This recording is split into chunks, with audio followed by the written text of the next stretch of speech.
Let's take a look at the whole reason for relationships, or what motivates us, what moves us, the impulse for relationship.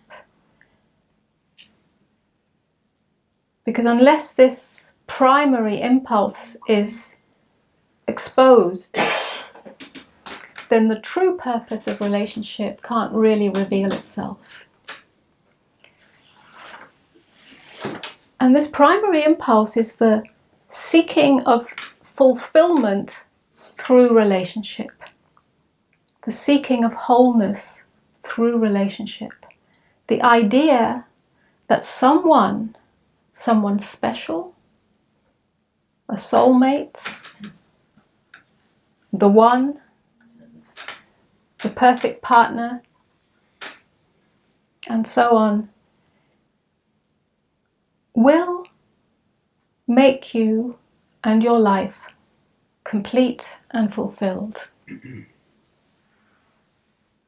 Now, there's nothing wrong with that. It's part of the human pull to intimacy and relationship. But unless it's fully exposed and examined, it's an erroneous direction of attention that does not bring fulfillment, not true lasting fulfillment. So the willingness to see this, to expose it in yourself, to be very honest with yourself, if this is moving in you, playing itself out in you, unconscious in you, is very useful. And the seeking of fulfillment through relationship is very similar, if not the same, as the seeking of fulfillment through enlightenment. It has the same dream, the same hope, the same delusion, and the same obstacle. The same hope that it will take all your pain away.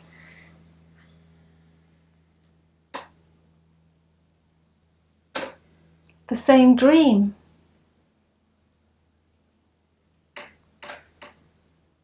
that you will be finally complete, finally whole,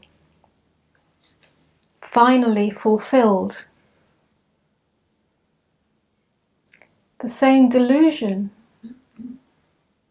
that somehow your life will be perfect. Somehow everything will fall into place and you will have everything you want and do everything that you dream of. And the same obstacle, which is the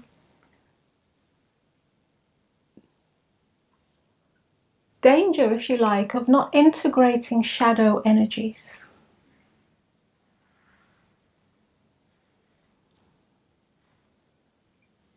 And the same re-identification with an identity that could be one of the spiritual ego or the special ego, if you like, because the special relationship has been found. And so there's a re-identification with self as special. Now I have found this special love. Now I have found this special relationship.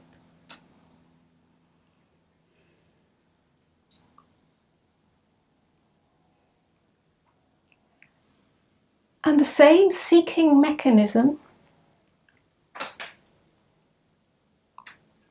the seeking mechanism that stems from perceived lack to a sense of longing for fulfillment, to a seeking of that fulfillment from outside of itself, whether it's through a relationship, or whether it's through a spiritual teacher.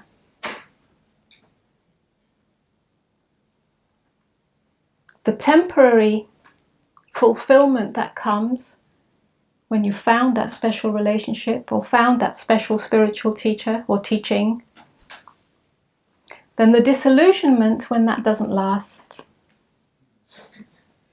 And so it goes round again. The seeking mechanism starts again. So within relationship, the seeking of relationship, and within the seeking of enlightenment or awakening is the same mechanism. It's the mechanism that drives everything. It's very useful and right when it's the natural biological impulse for procreation. It has to be cyclical in order for procreation to happen. But when it's hijacked by the ego that's looking for something outside of itself in order to be satiated,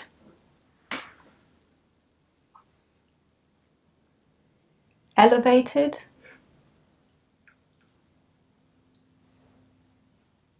or made complete, at least temporarily,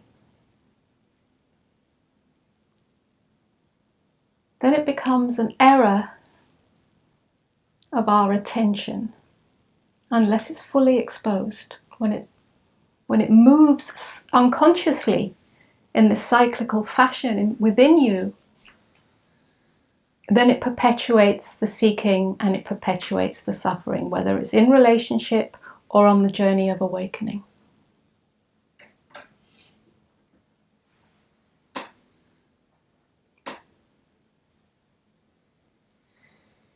In relationship, it's called falling in love. When you fall in love, you may call it finding the special one, but actually what's happened is that you've stopped seeking. And in the stopping of seeking, you come to rest. The seeking mechanism comes to rest, and you relax. You relax into your inherent nature as beingness. That's the feeling when we fall in love, of peace, of spaciousness, of stillness, of vibrancy.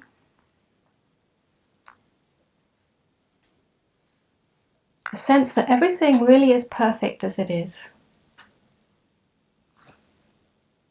But inevitably, whether it's a few minutes or a few days, a few weeks, a few months, falling in love, or the feeling of falling in love, doesn't last.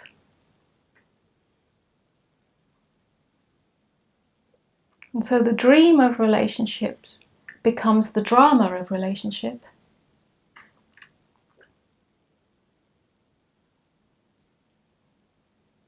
Very often what we call love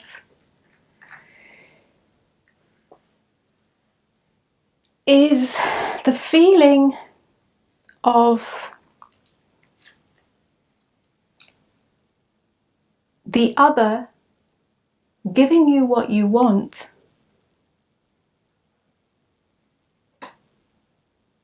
in order to make you feel good about yourself.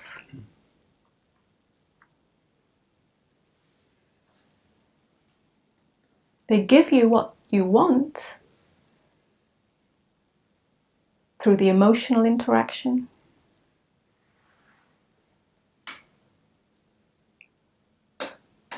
so you feel better about yourself. You feel loved and you feel lovable. But when inevitably the other doesn't give you what you want, they don't respond to you, they don't react to you, they don't give you love in the way you think it should come.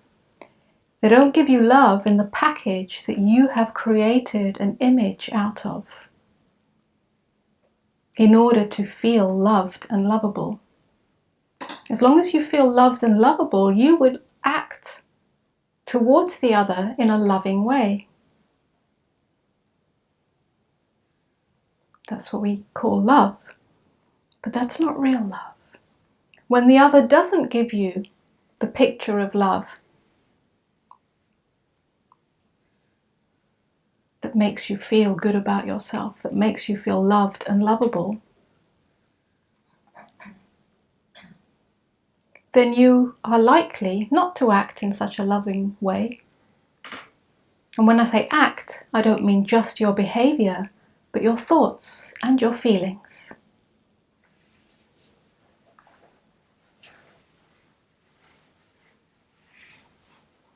You will have thoughts and feelings of anger, or judgment, or blame, of defense and attack. You will enter into a battle, whether that battle is on the surface or whether that battle is inside of you. This is the drama of relationship. The other is either your savior or your enemy. This is not love.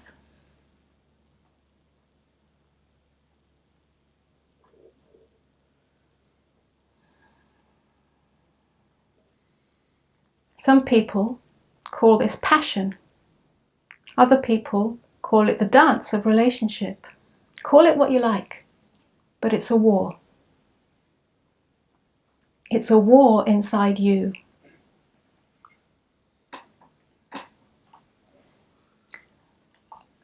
And so what often happens in relationship in subtle and not so subtle ways is a kind of mental and emotional acrobatics, maneuvers, to make sure you do get the love that you want, or the kind of love that you want. So there are maneuvers that are really games of power, a push and pull. You'll bully or blame or withdraw or attack or seduce or beg or become a doormat.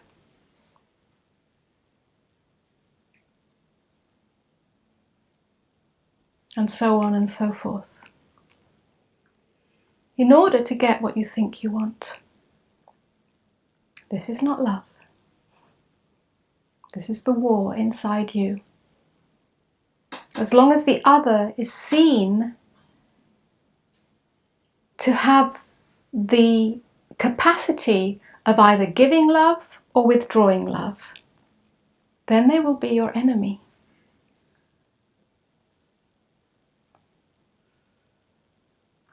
As long as love is a commodity that can be given or received, or even shared, as we like to say in spiritual circles, to share the love. You can't share love. Love is unshareable. It's whole, it's indivisible.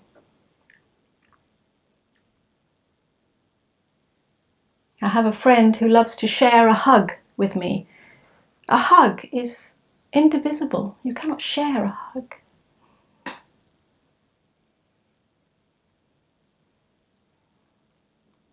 So as long as love is a commodity that can be given or received,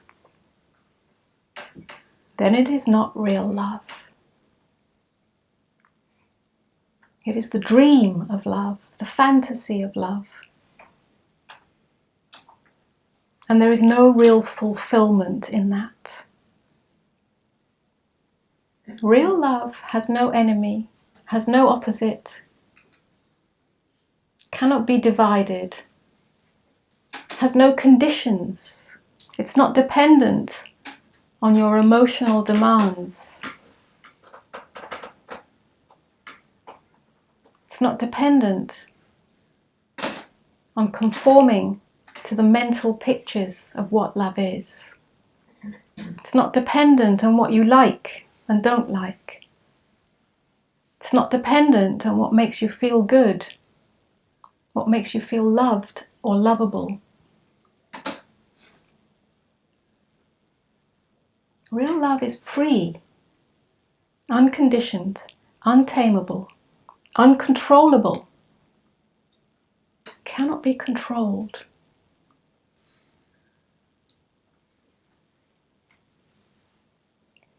So the power of relationship, intimate relationship, to really reveal within us where we are still divided, where we are still at war, is right there in seeing that, in seeing where we attempt to control, where we attempt to demand, where we attempt to grasp, and where we withdraw when we perceive that we have not been given that which we are trying to grasp, trying to find. So relationship is a potent medicine for transformation. It's not about security or comfort. It's about transformation.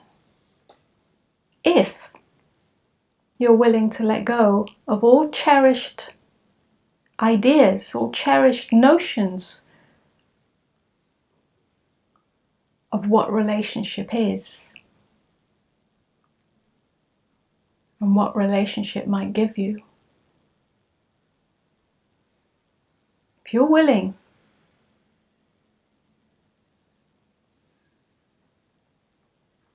to surrender the dream of relationship, then real love may reveal itself. It's not the end of relationship. It's the end of the dream of relationship. But we have a lot invested in this dream.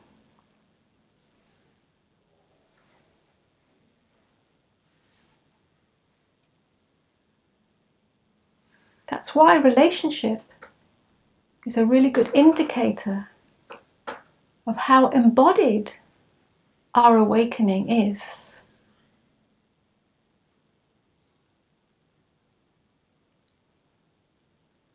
And that's what we really want these days, is the full embodiment of awakening. If it is to have any benefit, any impact on our own lives and on the lives of those around us, then it needs to be fully lived, fully breathed,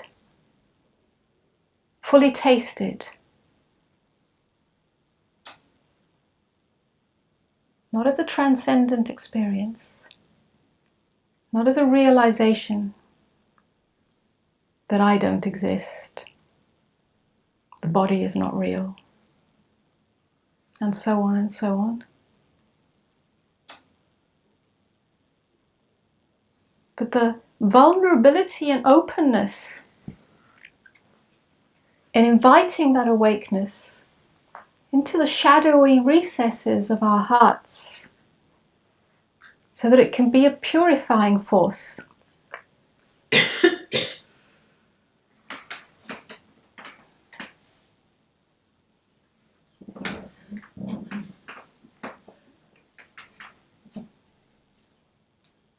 So that when you stop looking for love in order to feel loved, and instead are willing to open to love as love, then you'll be free of the bondage of looking for love, of looking for fulfillment in an erroneous direction.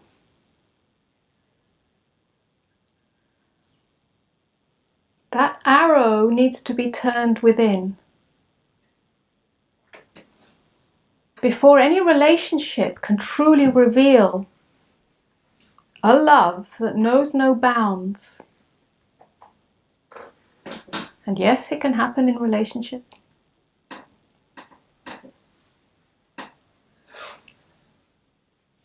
You have to fall in love with yourself.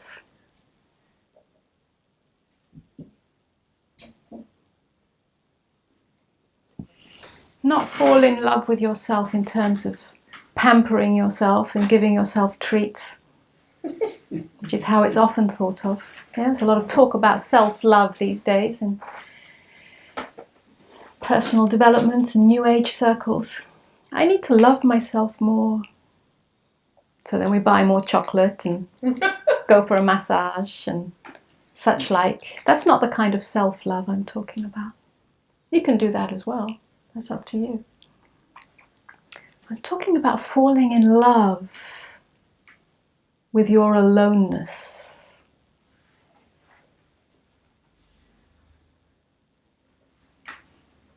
I'm talking about falling in love, not with the idea of yourself,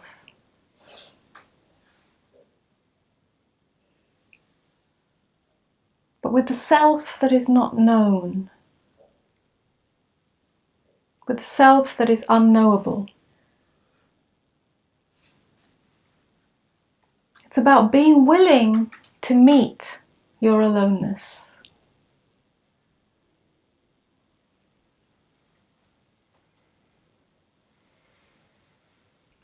Once all the distractive mechanisms of looking for something, looking for love and fulfillment from outside of yourself, and especially through another, once that's been seen as futile, once the cyclical nature of that has been exposed, then you really have no choice but to turn within and face the fact of your aloneness. We're each alone, every moment of every day. We're alone in our birth, we're alone in our death. I didn't say lonely, I said alone. Loneliness is a sign that aloneness has not been fully met. Loneliness is an avoidance of meeting true aloneness.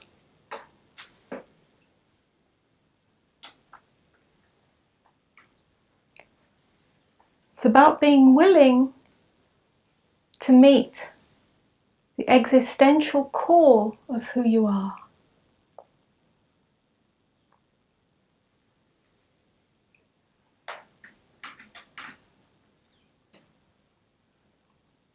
What may arise in that, should you be willing to meet it,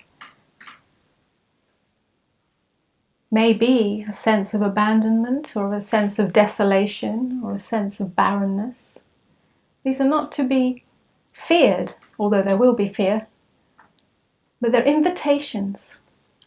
They're invitations.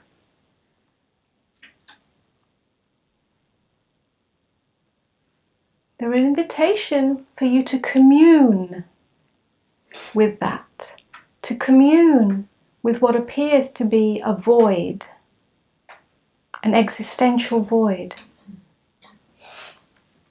It's a communion. It's not a connection.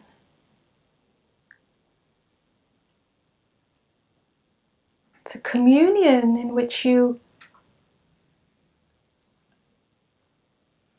allow yourself to sit inside that inner darkness, that inner aloneness.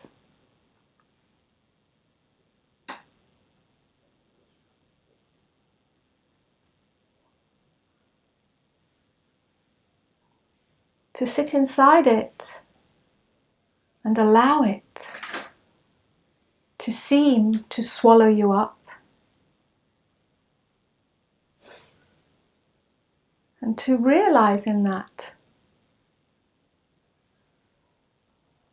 and this is the possibility, that this darkness, this void, is not outside of you.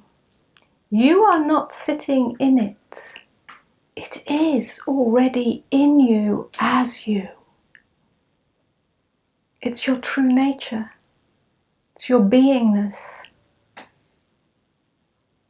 There's a deep relaxation that happens in this. As you relax into the depth of beingness, which has no agenda of peace or happiness or anything else that you may overlay onto beingness. It's devoid of the content of your mind. It's devoid of concepts. That's why it seems to be a void of darkness.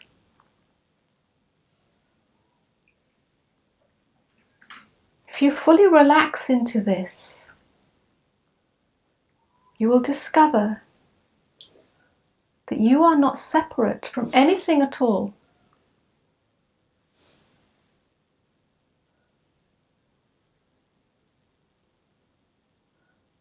It's an emptiness that is full.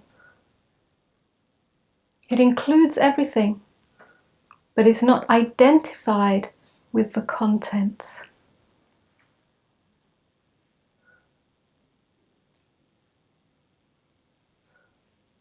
And in that, there is true fulfillment. In that, the seeking for fulfillment comes to a full stop. In that, the seeking for love comes to a full stop, because it is love. It is love. It is your true self, and also the true self of everything that exists. Now you will know yourself as love.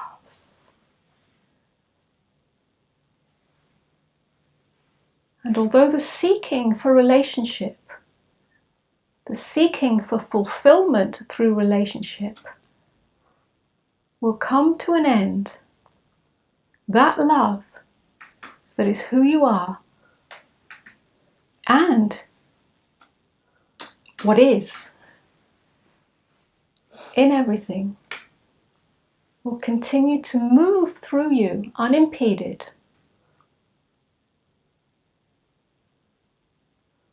It will emanate from your core. And within that, it is likely that if a relationship appears, if somebody appears, even though there will be no need in that relationship, even though there will be no dream in that relationship, it is likely that that relationship will have a very different flavor.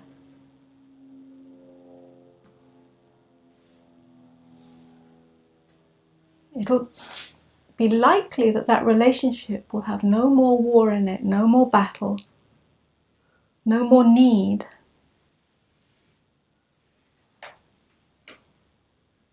No more expectation, no more hope. But it's not about conscious relationship. It's about enlightened relationship. It's a whole different dimension.